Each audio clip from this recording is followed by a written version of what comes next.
In the late 18th century, the Atlantic Ocean held more than just the secrets of the sea.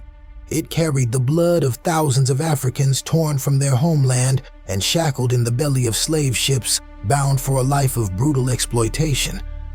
Among the darkest of those voyages was the journey of the Zong, a British slave ship that left the coast of West Africa in 1781, overloaded with human cargo, 442 enslaved men, women, and children. But what happened aboard that ship would send shockwaves across the world.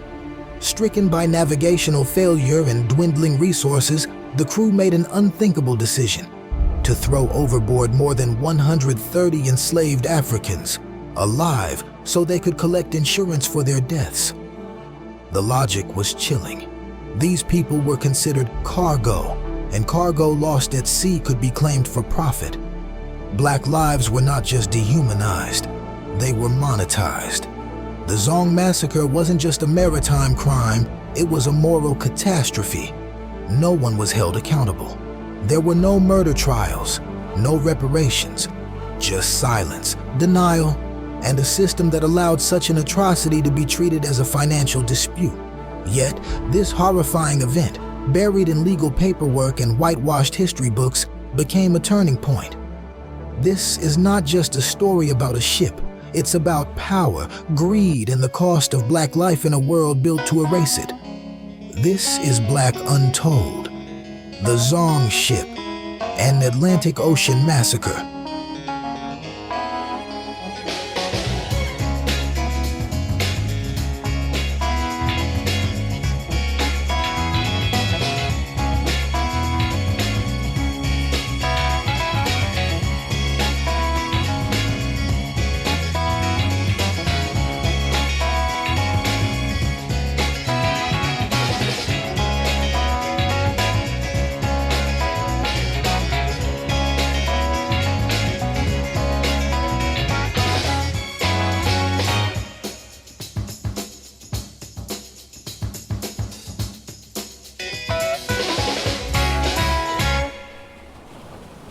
The Zong, originally a Dutch slave trading ship named Zorg, was captured by the British during wartime and later purchased by a group of Liverpool merchants led by James Gregson. After its acquisition, the vessel was renamed the Zong and prepared for a voyage of immense human cruelty and economic ambition. On August 18, 1781, the Zong set sail from the coast of West Africa, most likely near present-day Ghana, with a cargo of 442 enslaved Africans, men, women, and children, brutally packed into the ship's lower deck. These captives were confined in tight, airless quarters, shackled and lying in their own waste. The ship was designed to carry no more than 200 people, meaning the human cargo was nearly double its intended capacity. The overcrowding, combined with tropical heat, poor ventilation, and unclean conditions, led to an outbreak of disease, including dysentery, fever, and smallpox, that began claiming lives even before the fateful massacre. Adding to the crisis was incompetent leadership. The ship's captain, Luke Collingwood, was medically trained but inexperienced as a naval commander. Under his supervision, the Zong sailed past Jamaica, its intended destination, due to navigational blunders and misjudgment of ocean currents. This error extended the voyage by several weeks, during which freshwater supplies dwindled dangerously low. The crew began to panic. Faced with rising death tolls, limited resources, and the threat of financial loss, the captain and crew devised a chilling plan. Under the principles of maritime insurance law at the time, enslaved Africans were considered cargo, not people. If cargo was lost at sea due to necessity, for example, jettisoned to save the ship, then the ship's owners could file an insurance claim for reimbursement. But if the captives died of disease or dehydration, no compensation would be awarded. Now, what were the maritime rules? The maritime rules, or admiralty law, are a set of legal frameworks that govern commerce and navigation on the seas. These rules originated in Europe and were adapted by colonial powers like Britain, France, and Spain to manage international shipping, cargo insurance, and responsibilities of ship owners and captains. By the 18th century, maritime law allowed ship owners to insure their cargo, including enslaved Africans who were legally treated as property, not people. This meant if cargo was lost at sea due to necessity, the ship owner could file an insurance claim for damages. This clause was known as general average, a principle in maritime law that allowed shared financial loss between ship owners and insurers when cargo was sacrificed for the safety of the vessel. Between November 29th and December 1st, 1781, 54 women and children forcibly dragged from the ship's filthy lower decks. Many of them were already weakened by disease, starvation, and the unbearable conditions on board. Shackled and screaming, they were thrown alive into the sea.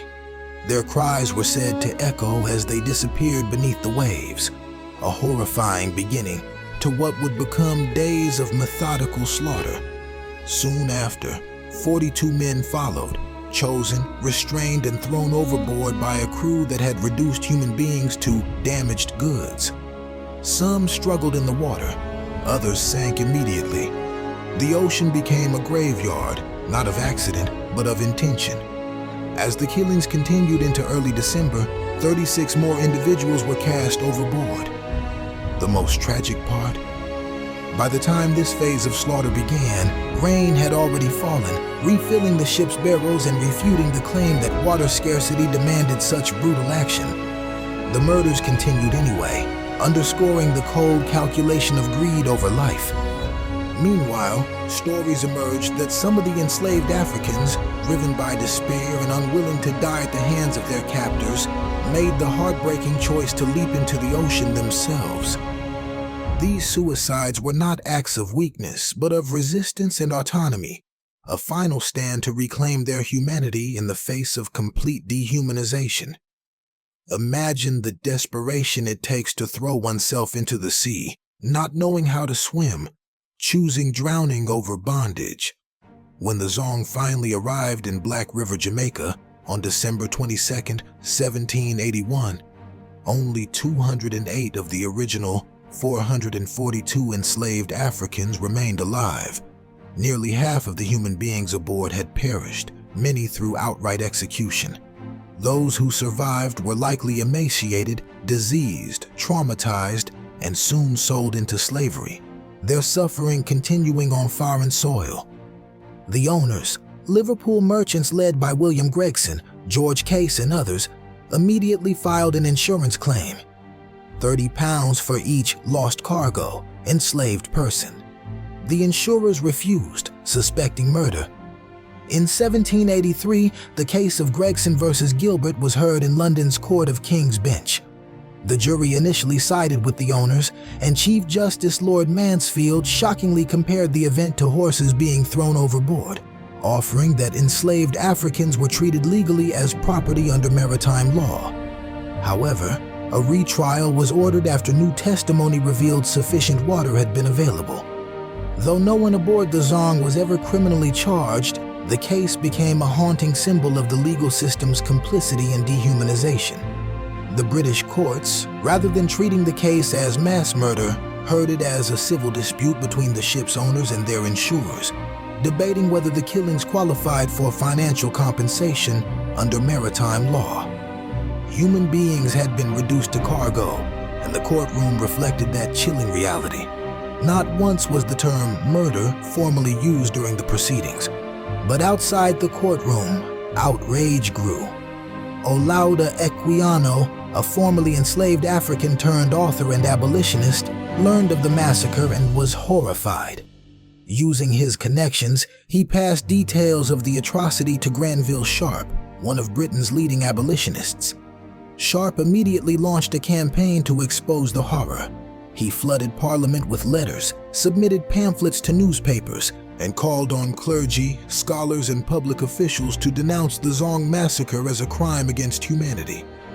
Sharp petitioned the courts to file criminal charges against the captain and crew, a bold move given the times. He argued that if England's laws could recognize theft or animal cruelty, surely they could prosecute the mass murder of hundreds of Africans. But the legal system, deeply entrenched in colonialism and the economics of slavery, refused to act. The court ultimately ruled in favor of the insurers, implying that the decision to throw the enslaved overboard had been a business loss, not a moral atrocity. Still, the case had lasting effects. Public reaction to the Zong case was intense, and for many in Britain, it was a shocking wake-up call. The massacre, and the court's handling of it, fueled momentum for the British abolitionist movement, offering undeniable evidence of the barbarity of the transatlantic slave trade. Pamphlets, sermons, and public debates began to center not only on the cruelty of slavery, but also on the legal hypocrisy that protected those who profited from it. This also led to the groundwork for the eventual passage of the Slave Trade Act of 1807, banning the British slave trade. The story of the Zong Massacre did not end with its court hearings. It echoed across the globe, igniting the moral imagination of artists, writers, and abolitionists for centuries to come.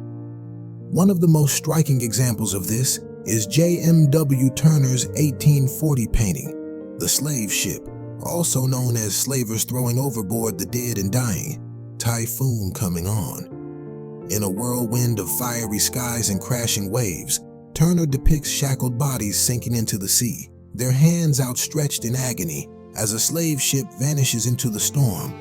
Though not explicitly labeled as a Zong depiction, the inspiration was unmistakable.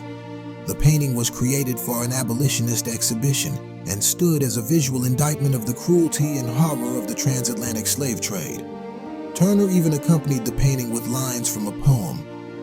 Hope, hope, fallacious hope, where is thy market now? A chilling reminder of the price of dehumanization. The Zong tragedy also inspired poets, playwrights, and historians. Contemporary authors like M. Nurbesi Philip explored the massacre in her acclaimed work, Zong, a powerful and experimental poem composed entirely from the language of the court decision. It is a haunting tribute to the voiceless, deliberately fragmented to reflect how language fails to capture the enormity of such trauma. Through art and literature, the victims of the Zong were given a symbolic voice, one that transcended the erasure they suffered in life and law. Though the enslaved Africans aboard the Zong were denied justice in the 18th century, their memory was resurrected in the 21st. In 2007, to mark the bicentennial of the British abolition of the slave trade, a memorial was erected in Black River, Jamaica, the site where the Zong docked after the massacre. The monument stands in solemn acknowledgement of those lost at sea, finally giving them space in the narrative of national mourning and remembrance. This act of recognition served not only as a historical correction, but also as a public confession that what happened aboard the Zong was not just a maritime incident, but a deliberate atrocity driven by greed, racism, and the machinery of slavery. As we close this chapter, we must confront a truth that still echoes through the corridors of our world today. The Zong wasn't just a ship. It was a floating courtroom, a graveyard, and a profit ledger all at once.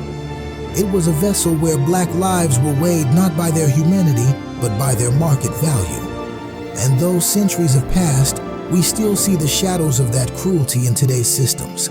In the prison industrial complex, in healthcare disparities, in economic exclusion, in the daily struggle for justice that many African Americans face.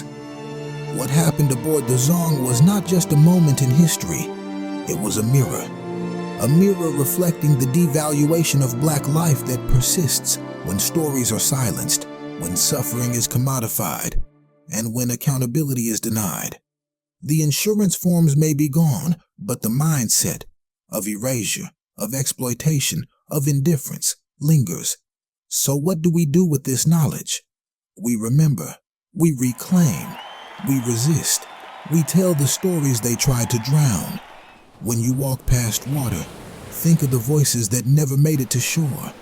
When you see a ship, remember it wasn't always carrying cargo, it was carrying ancestors. And when you hear the silence of history, break it.